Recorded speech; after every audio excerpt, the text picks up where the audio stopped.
अस्सलाम वालेकुम and welcome back to my channel eat sleep travel. आप सब दोस्तों को मैं वेलकम करता हूं। प्लीज़ मेरे चैनल को सब्सक्राइब करें, मेरी वीडियो को लाइक करें और शेयर करें ताकि ये मेरी वीडियोस और मेरे मैसेजेस दूसरे लोगों तक भी पहुंचते रहें। दोस्तों, आज का जो टॉपिक है ये मैं बात करने जा रहा हूं। मुझे आप सबकी मोहब्बत मुझे मैसेजेस से अंदाज़ा होता है। मुझे बहुत से लोगों के मैसेजेस आते हैं और वो ज़्यादातर लोग US के हवाले से मुझसे बात करते हैं।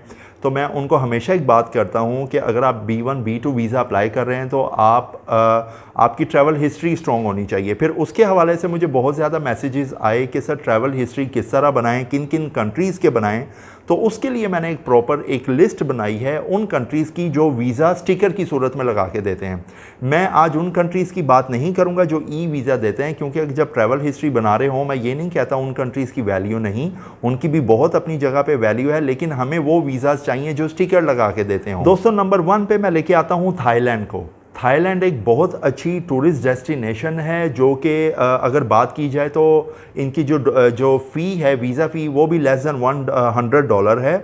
और थाईलैंड जैसे आपको पता है बहुत से लोग जाते हैं घूमने फिरने, बहुत खूबसूरत डेस्टिनेशन है और इनका वीज़ा भी मिलना ईजी है। और उसके अलावा इनका जो वीज़ा है वो स्टिकर की फॉर्म में है। चाहे कुछ जैसे मेरे फॉलोअर्स हैं कुछ इंडिया से, जब वो भी वीज़ा ऑन अराइवल उनको है, लेकिन उनको भी स्टिकर की सूरत में मिलता है। स्टिकर का दोस्तों मैं हमेशा ये बात आपको फिर से बताता चलूँ, इससे आपके पासपोर्ट की एक जो लुक है और वो ज़्यादा होती है जब आप, क्योंकि जो कुछ कंट्रीज़ ऐसी हैं जो ऑन अराइवल देते हैं या वीज़े देते हैं, उसमें सिर्फ इन आउट की स्टैंप लगती है, उसमें स्टिकर नहीं लगता। क्योंकि मैं पर्सनली मेरे 5 ऑलरेडी विज़िट हैं थाईलैंड के। बहुत खूबसूरत कंट्री, आप जितनी दफ़ा जाएं आपको वापस आके लगेगा मैंने अभी कुछ एक्सप्लोर नहीं किया, मैं दोबारा जाऊं और नए सिरे से दोबारा एक्सप्लोर करूं। तो थाईलैंड का एक तो हम एशियंस के लिए जो है वो थाईलैंड का वीज़ा भी अवेल करना ईजी है। एशियंस में मैं बात करूँगा इंडिया, हमारे पाकिस्तान से दोस्त, बांग्लादेश और ये श्रीलंका जैसे हो गए, इन लोगों को, हम लोगों को थाईलैंड का वीज़ा इजीली मिल जाता है और ये हमारे एशिया के नियर है। तो इसके जो ट्रैवल प्लान और टिकट्स वगैरह बड़ी अच्छी प्राइसेस में, ऑफ सीज़न में अगर आप जाएँ तो, रेगुलर भी आप वैसे जाएँ तो इनके पैकेजेस बड़े अच्छे, एक रीज़नेबल उसमें मिल जाते हैं। नंबर 2 में मैं लेके आता हूँ कंबोडिया को। Cambodia next to the Thailand है और इसमें भी जाना बहुत ईजी है। ये आपको इनका वीज़ा भी मिलता है, लेकिन अगर आप थाईलैंड में जाके वहीं से अप्लाई करें तो ये आपको विद इन फ्यू आवर्स या 1-2 दिन में आपको इसका कंबोडिया का भी वीज़ा मिल जाता है। और इसका भी वीज़ा स्टिकर फॉर्म है और हम पाकिस्तानियों को वैसे भी ऑन अराइवल भी है, लेकिन आप अगर थाईलैंड से जाके अप्लाई करते हैं इसका फ़ायदा ये होगा कि आपके पासपोर्ट में इसका स्टिकर लग जाएगा और इसकी भी फ़ी इतनी ज़्यादा नहीं है, लेस दैन $100 है, $50 to $60 इनकी एम्बेसी की फ़ी। फिर हम बात करते हैं लॉस की। लॉस भी एक बड़ी खूबसूरत कंट्री है, आप यहाँ भी जाए ये भी वीज़ा आपको स्टिकर की फॉर्म में देते हैं। मैं इसलिए इन कंट्रीज़ के नाम ले रहा हूँ क्योंकि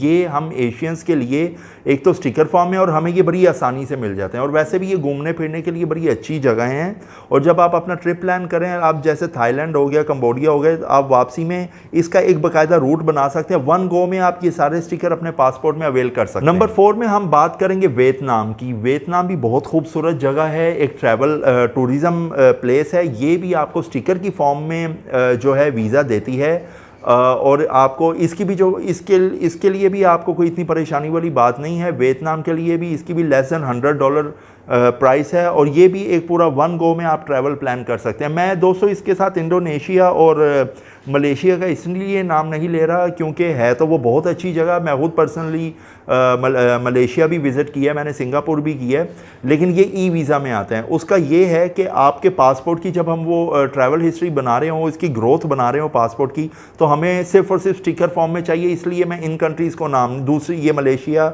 सिंगापुर वगैरह का मैं इस गो में नाम नहीं ले। बाद में लेके आता हूँ कज़ाकिस्तान को। कज़ाकिस्तान बहुत खूबसूरत कंट्री है, एक ट्रैवल प्लेस है। इसके लिए आपको जो है इन्विटेशन चाहिए और इनका भी जो वीज़ा है ये स्टिकर फॉर्म में आता है। इसकी जो फ़ीस है वो एम्बेसी फ़ी लेस दैन $100 है। तो आप अगर ट्रैवल हिस्ट्री बनाने के लिए अगर एक रूट बना रहे हैं तो आप कज़ाकिस्तान को भी लिस्ट में रखें क्योंकि ये स्टिकर फॉर्म में आपको वीज़ा देते हैं। नंबर 6 में मैं लेके आता हूँ उज़्बेकिस्तान को। उज़्बेकिस्तान भी बहुत खूबसूरत कंट्री है, मुस्लिम कंट्री है और यहाँ खाना पीना बड़ा अच्छा है उज़्बेकिस्तान में। ये इसमें भी जाने के लिए आपको इन्विटेशन लेटर चाहिए जो कि आपको किसी भी ट्रैवल ट्रैवल वालों से आप अगर बात करें तो वो आपके लिए अरेंज कर सकते हैं। ये कुछ कंट्रीज़ हैं, इसलिए मैंने इसका भी नाम अपनी लिस्ट में डाला क्योंकि ये आपको स्टिकर की फॉर्म में आपके पासपोर्ट में इसका वीज़ा लगता है। फिर मैं बात करूँगा एक बहुत ही इंपॉर्टेंट कंट्री की जिसमें आजकल बहुत ज़्यादा टूरिज़म हो रहा है और हमारे एशिया से बहुत लोग जा रहे हैं, स्पेशली इंडिया पाकिस्तान से। नंबर 7 में मैं लेके आता हूँ टर्की को। टर्की बहुत खूबसूरत कंट्री है, मेरे ऑलरेडी 2 से 3 विज़िट हैं। टर्की में जाने के लिए दोस्तों इनकी ऑनलाइन एप्लीकेशन है, लेकिन ये आपको स्टिकर की फॉर्म में वीज़ा देते हैं, जिसका फ़ायदा ये है आपके, अगेन मैं बात करूँगा, आपके पासपोर्ट में एक तो स्टिकर आ जाएगा, दूसरा ये जो कंट्रीज़ के मैंने नाम लिए हैं ये उन कंट्रीज़ के मैंने लिस्ट बनाई है जिसकी वजह से आपकी ट्रैवल हिस्ट्री बनती है और आप आसानी से किसी भी बड़ी कंट्री के लिए अगर आप अप्लाई करते हैं, जिसमें अमेरिका, कनाडा, ऑस्ट्रेलिया आ गया, आप जब अप्लाई करेंगे आपको कोई ट्रबल नहीं होगी क्योंकि आपकी ट्रैवल हिस्ट्री अच्छी बन जाएगी और ये स्टिकर की फॉर्म में होगा जो कि आपका पासपोर्ट जब भी कोई खोलेगा तो उसमें नज़र आएगा कि ऑलरेडी आपके पासपोर्ट में इतने स्टिकर लगे हैं। जो लास्ट मैंने कंट्री का जो नाम जो अपनी लिस्ट में निकाला उसका नाम है रशिया। लेकिन रशिया मैं आपको बताता चलूँ उसको मैं क्यों एंड पे लेके आया हूँ। रशिया जाना इतना ईजी नहीं है, एक तो उसका वीज़ा थोड़ा एक्सपेंसिव है और रशिया आपको सिर्फ और सिर्फ आपका वीज़ा वो आपको अरेंज करके दे सकता है जिनके पास ड्रॉप बॉक्स की ऑप्शन हो, जैसे ये ट्रैवल एजेंसी वालों को मिली होती है। कोई अच्छा ट्रैवल एजेंट आपको मिले तो आप उसके थ्रू रशिया का भी वीज़ा ले सकते हैं। ये पूरा प्रोसीजर आई थिंक रशिया का 20 से 30 डेज़ में आपके पासपोर्ट में स्टिकर लग जाता है। तो दोस्तों जैसे मैंने आप लोगों को बताया था कि मेरे पास जितने ज़्यादा क्वेश्चन आएंगे, जो टॉप 20 या 40 के करीब जो मोस्ट क्वेश्चंस होंगे उन टॉपिक्स के ऊपर मैं वीडियो बनाऊंगा। सबसे ज़्यादा मुझे क्वेश्चन इस बारे से किए जाते थे कि सर हम ट्रैवल हिस्ट्री के लिए कौन कौन सी कंट्रीज़ में जाएं जो हमारी ट्रैवल हिस्ट्री बने। दुबई और सऊदीया जो वो तो मेन है, जब भी आप किसी भी ट्रैवल या टूरिज़म की बात करें तो दुबई और सऊदीया का सबसे ऊपर नाम आता है। अगर मुस्लिम्स को देखें तो हज उम्रा की वजह से डेफिनेटली आपके पासपोर्ट में हज या उम्रा का एक वीज़ा आ गया। फिर गूगल के मुताबिक जो सर्च में आता है हॉलीडे डेस्टिनेशन में सबसे पहले उसमें दुबई का नाम आता है।